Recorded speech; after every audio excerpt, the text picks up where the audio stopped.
அஜித் குமார் பிறப்பு மே 1, 1971. தென்னிந்திய தமிழ் திரைப்பட நடிகர் ஆவார். இவர் காதல் கோட்டை, காதல் மன்னன், வாலி, அமர்க்களம், தீனா, பூவெல்லாம் உன் வாசம், வில்லன், அட்டகாசம், வரலாறு, பில்லா, அசல், மங்காத்தா போன்ற பல படங்களில் நடித்துள்ளார். இவரது ரசிகர்கள் இவரை அல்டிமேட் ஸ்டார் என்றும் ஏகே என்றும் அழைக்கிறார்கள். அஜித் குமார் கார் பந்தயங்களிலும் பங்கு பெற்றுள்ளார். ஃபோர்ப்ஸ் பத்திரிகை வெளியீட்டில் இந்தியாவின் புகழ்பெற்ற மனிதர்கள் 2012ஆம் ஆண்டு பட்டியலில் அஜித் குமார் 61வது இடத்தினை பெற்றார். 2014வது ஆண்டிற்கான இப்பட்டியலில் 10 இடங்கள் முன்னேறி 51வது இடத்தை பிடித்தார்.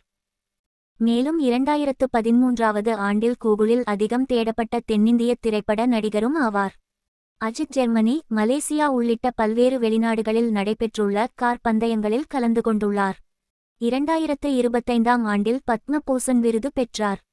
அமர்க்களம் திரைப்படத்தில் நடிக்கும் போது நடிகை சாலினியை காதல் திருமணம் செய்து கொண்டார். இவர்களுக்கு அனோசுகா என்ற பெண் குழந்தையும் ஆத்விக் என்ற ஆண் குழந்தையும் உள்ளனர். தொடக்க காலங்களில் விளம்பர படங்களிலும் நடித்துள்ளார். தமிழ் திரையுலகில் அறிமுகமாகும் முன்னர் 1992இல் பிரேம புத்தகம் என்ற தெலுங்கு திரைப்படத்தில் அறிமுகமானார். இந்த படத்தில் இவருக்கு சிறந்த புதுமுகத்திற்கான விருது கிடைத்தது. இதன் பின்னரே அமராவதி என்ற தமிழ் திரைப்படத்தில் நடிக்க வாய்ப்பு கிடைத்தது. முதல் படம் வெற்றி இல்லை.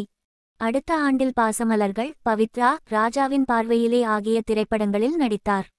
இதில் பவித்ரா திரைப்படம் இவருக்கு குறிப்பிடத்தக்க திரைப்படமாக அமைந்தது. அஜித் குமாரின் முதல் வெற்றி திரைப்படம் 1995வது ஆண்டில் வெளியான ஆசை திரைப்படமாகும்.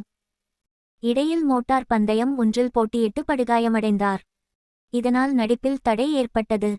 அதன் பின்னர் சரண் இயக்கத்தில் 1998ஆம் ஆண்டில் வெளியான காதல் மன்னன் திரைப்படத்தின் மூலமாக மீண்டும் நடிக்கத் தொடங்கினார்.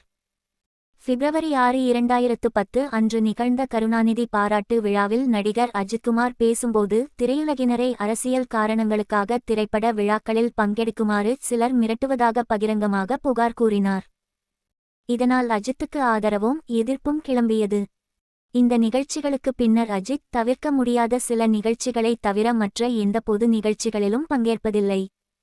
பல நல்ல காரியங்களுக்கு உதவிகள் செய்துள்ள இவர் 2014ஆம் ஆண்டு தனது வீட்டில் வேலை செய்பவர்கள் 12 பேருக்கும் வீடுகள் கட்டிக்கொடுத்து உதவி செய்துள்ளார். 2000ஆம் ஆண்டு முகவரி படத்தில் நடித்ததற்காக சிறந்த நடிகருக்கான சினிமா எக்ஸ்பிரஸ் விருதை பெற்றுள்ளார்.